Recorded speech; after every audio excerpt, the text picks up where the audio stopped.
Students students आज हम लोग पढ़ेंगे multiple choice questions of paper number 3। ठीक है, तो आप सब लोग अपनी बुक का पेज नंबर 64 ओपन कर लें। मैं यहाँ पे साथ साथ क्वेश्चंस एमसीक्यूज पढ़ रहा हूँ और साथ साथ मैं आप लोगों को इसके आंसर भी के निशान लगवा रहा हूँ। ठीक है, तो आज हमने करने हैं मल्टीपल चॉइस क्वेश्चंस। ठीक है, पेपर नंबर 3 के जो पहला एमसीक्यूज है, पहले एमसीक्यूज में कह रहे हैं कि which of the following quantity is not change during reflection. नहीं, जब रिफ्लेक्शन होगी तो कौन सी चीज हमारे पास चेंज नहीं होगी। सो पता है आपको रिफ्लेक्शन क्या होता है?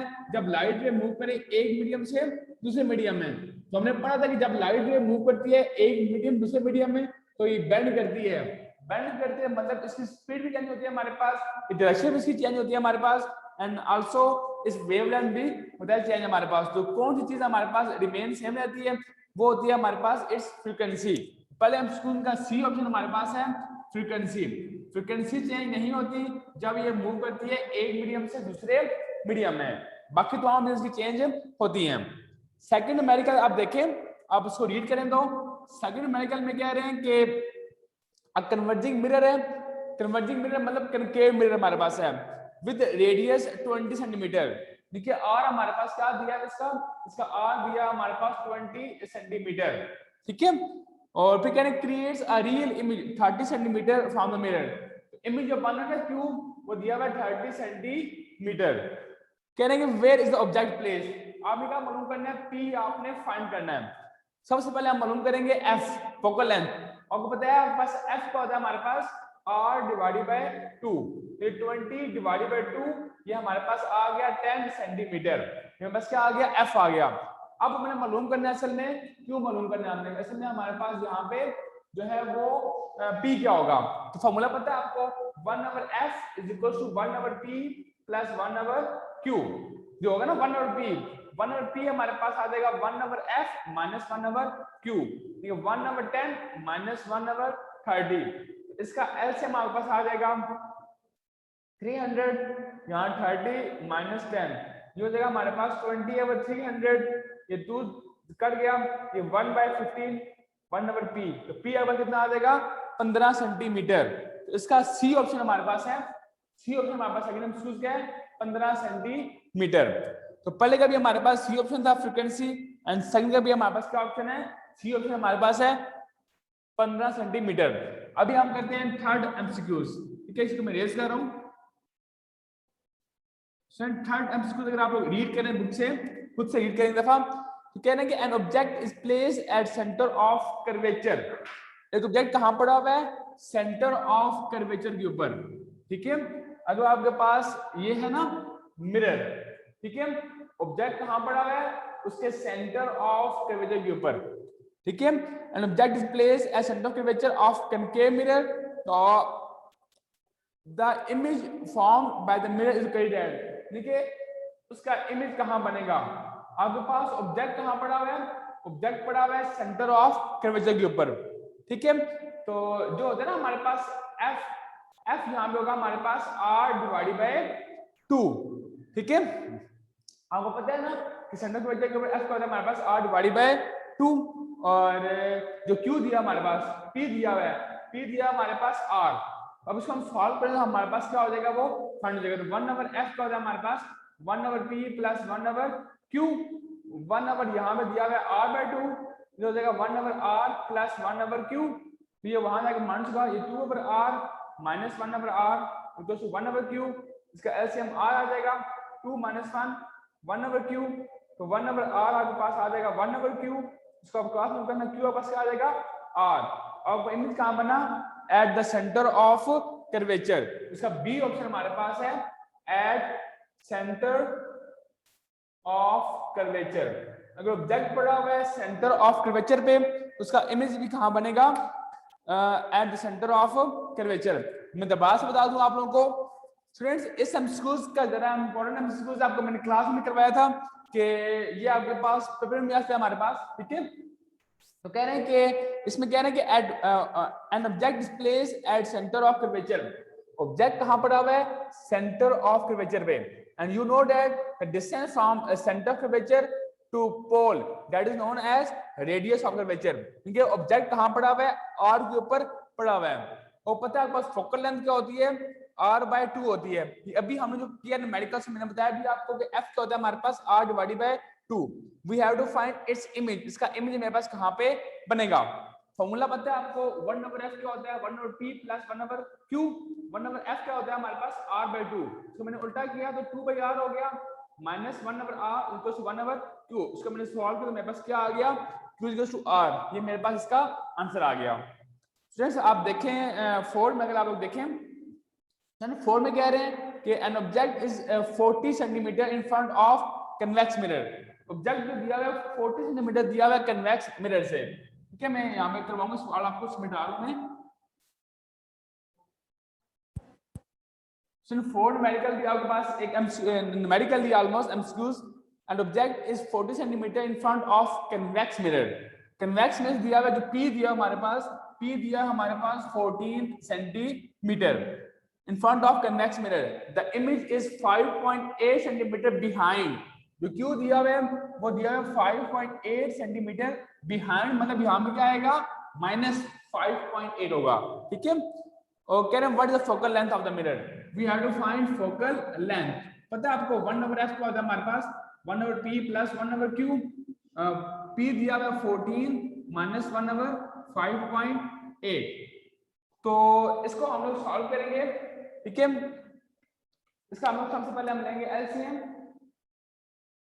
जब इसको मैं एलसीएम लूंगा तो मल्टीप्लाई करूंगा, ये मेरे पास आएगा 81.2, ये 5.2 यहाँ में 5.8 यहाँ में क्या होगा माइनस 14 यहाँ पे होगा।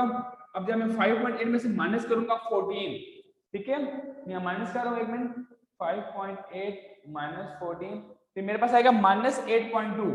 -8.2 डिवाइडेड बाय 81.2, ये 1/f आ रहा है। अब मैं करूँ क्रॉस मल्टीप्लिकेशन, यहाँ पे आ जाएगा 81.2 इक्वल टू -8.2f। f मेरे पास आ जाएगा 81.2 डिवाइडेड बाय -8.2। तो ये जब इसको माइनस डिवाइड करूंगा, ठीक है, तो डिवाइड करूंगा मैं 81.2 को, 81.2 डिवाइडेड बाय 8.2, तो ये मेरे पास 9.9 आ रहा है, -9.9 सेंटीमीटर मेरे पास आ रही है फोकल लेंथ आ गई है। जो 4 एमसीक्यूज है इसका आंसर हमारे पास है सी ऑप्शन, इसका हमारे पास है -9.9 सेंटीमीटर। मैं दोबारा से बता दूं आप लोगों को, ये न्यूमेरिकल एमसीक्यूज भी कह रहे हैं N object is 40 centimetre. Object का जो डिस्टेंस दिया हुआ है वो दिया हुआ है, पी होता है ऑब्जेक्ट डिस्टेंस, वो दिया हुआ है 14 सेंटीमीटर। फिर कह रहे हैं द इमेज इज 5.8 सेंटीमीटर। जो उसका इमेज बन रहा है वो 5.8 बन रहा है, लेकिन बिहाइंड बन रहा है। बिहाइंड मतलब साइंस का हमारे पास आया माइनस का। We have to find its focal length. तो 1/f क्या होता है हमारे पास 1/p प्लस 1/q, 1/14 माइनस 1/5.8। मैंने दोनों का एलसीएम लिया, जब मैं सॉल्व किया तो मेरे पास -9.9 मेरा आंसर आ गया। अब हम पढ़ते हैं 5 एमसीक्यूज का होता है हमारे पास। सो 5 एमसीक्यूज कह रहे हैं the index of refraction depend upon. So index of refraction किस पे डिपेंड करता है? सो इसका ऑप्शन बी वाला है स्पीड ऑफ लाइट। ठीक है, इंडेक्स ऑफ रिफ्रैक्शन मतलब स्पीड ऑफ लाइट के ऊपर। अगर आपको याद हो उसकी डेफिनेशन इंडेक्स ऑफ रिफ्रैक्शन की, तो हमने पढ़ा था the ratio of speed of light in air the speed of light in medium. तो स्पीड ऑफ लाइट कितनी है एयर में, कितनी है मीडियम में, इन दोनों की रेशियो होती है हमारे पास इंडेक्स ऑफ रिफ्रैक्शन। तो यहाँ पे जो ऑप्शन है वो स्पीड ऑफ लाइट, इसके ऊपर क्या करता है, ये डिपेंड करता है। अब 6 देखें, what type of image is found by convex lens on the screen. सिर्फ कन्वेक्स लेंस है ये, ठीक है। कन्वेक्स लेंस बेटा हमारे पास इमेज बनाता है इन्वर्टेड एंड रियल। उसका ए ऑप्शन हमारे पास है inverted and real convex lens बेटा हमारे पास ये, ठीक है। आपके पास जो एमसीक्यूज में आया था वो आया था कनकेव लेंस आया था। कनकेव लेंस आया था हमारे पास मिला था अपराइट एंड वर्चुअल। इसका जो ऑप्शन है इन्वर्टेड एंड रियल है, ठीक है, इन्वर्टेड एंड रियल। नेक्स्ट देखें बेटा आप लोग 7 MCQs. What type of image is produced by converging lens of human eye if it view distant object? Sir ये वैसे आपके कोर्स में शामिल नहीं है, वैसे बेटा ऑप्शन है बी ऑप्शन है इसका हमारे पास, ठीक है। 7 एमसीक्यू का बी ऑप्शन है real, inverted and diminished. Real, inverted और डायमिनिश्ड, ये इसका हमारे पास वैसे आंसर है। ठीक है। अब देखिए 8 MCQs कह रहे इमेज फाउंड बाय कैमरा। अब कैमरा वाला भी हमारे कोड में शामिल नहीं है, इसका भी ऑप्शन हमारे पास क्या है, रियल, इन्वर्टेड एंड डायमिनिश। इसका भी 8 का भी ए ऑप्शन हमारे पास है। ठीक है, 8 MCQ भी हमारे पास क्या ऑप्शन है, ए ऑप्शन है इसका, सेम यही है, रियल, इन्वर्टेड एंड डायमिनिश। नेक्स्ट देखिए आप 9 MCQs कह रहे हैं if a ray of light in glass is incident on air surface at angle of greater than critical angle then ray will, अब अगर होगा ना angle greater than critical angle तो क्या होगा, वो सिर्फ रिफ्लेक्ट होगी। तो इसका बी ऑप्शन है रिफ्लेक्ट ओनली। 9 का बी ऑप्शन हमारे पास है रिफ्लेक्ट ओनली, सिर्फ लाइट करेगी, रिफ्लेक्ट करेगी, क्योंकि जब क्रिटिकल एंगल ज्यादा होगा तो रिफ्रैक्शन टेक प्लेस नहीं होगी, तमाम लाइट क्या होगी, फर्स्ट मीडियम वापस आएगी। ये हमने पढ़ा था कि टोटल इंटरनल रिफ्लेक्शन, इसमें लाइट क्या होगी, सिर्फ रिफ्लेक्ट बैक होगी। उसका हमारे पास बी ऑप्शन है reflect only. Last MCQ, the critical angle for a beam of light passing from water into air is 48.8 degree. This mean that all light रे with angle of incidence greater than this angle will be totally क्या होगी, reflect होगी। तो इसका भी B option हमारे पास है totally reflect. मैं यहाँ लिख रहा हूँ लास्ट आंसर में आपके पास ऑप्शन क्या है, बी ऑप्शन है, क्योंकि उसमें अब उसका क्रिटिकल एंगल जो है 48.8 डिग्री है। तो कोई भी एंगल उससे ज्यादा होगा तो वो लाइट रे क्या होगी, सिर्फ रिफ्लेक्ट होगी। तो इसका भी हमारे पास लास्ट एमसीक्यूज का भी बी ऑप्शन हमारे पास है टोटली रिफ्लेक्टेड। ठीक है स्टूडेंट, ये हमारे एमसीक्यूज सारे सॉल्व हो गए हैं। तो किसी बच्चे को किसी एमसीक्यूज में मसला है आप हैंड रेज कर सकते हैं।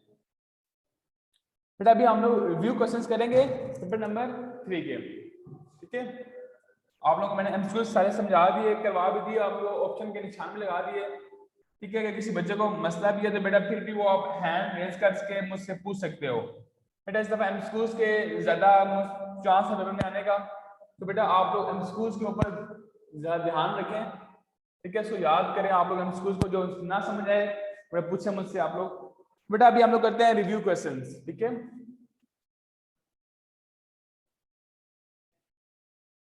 स्टूडेंट रिव्यू क्वेश्चन जो है ना जो आपके पास शामिल है सन 12.4 से लेके ऑलमोस्ट 12.12 तक सारे हैं। 2 क्वेश्चन नहीं है, एक 5 नहीं है और एक 11 नहीं है। ठीक है, 12.4 से लेके 12.12 तक तमाम ऑलमोस्ट रिव्यू क्वेश्चन शामिल हैं। इसमें 2 नहीं है, एक 12.5 नहीं है और एक 12.11, ये 2 शामिल नहीं है, बाकी ऑलमोस्ट ये सारे शामिल हैं 12.4 से लेकर 12.12 तक। तो 12.4 अभी हम सबसे पहले रीड करते हैं, समझाते हैं क्या कह रहे हैं और क्या हमसे पता कर रहे हैं। 12.4 रिव्यू क्वेश्चन आप बुक से पढ़े, मैं भी यहाँ से पढ़ के आपको समझा रहा हूँ। 12.4 में कह रहे हैं डिफाइन रिफ्रैक्शन ऑफ लाइट। आपने करनी है डिफाइन रिफ्रैक्शन ऑफ लाइट। बताया था मैंने आपको, जब लाइट रे मूव करे एक मीडियम से दूसरे मीडियम में, इसका बेंड होना, ठीक है, that phenomenon known as refraction of light. ठीक है, describe the passage of light through parallel sided transparent material.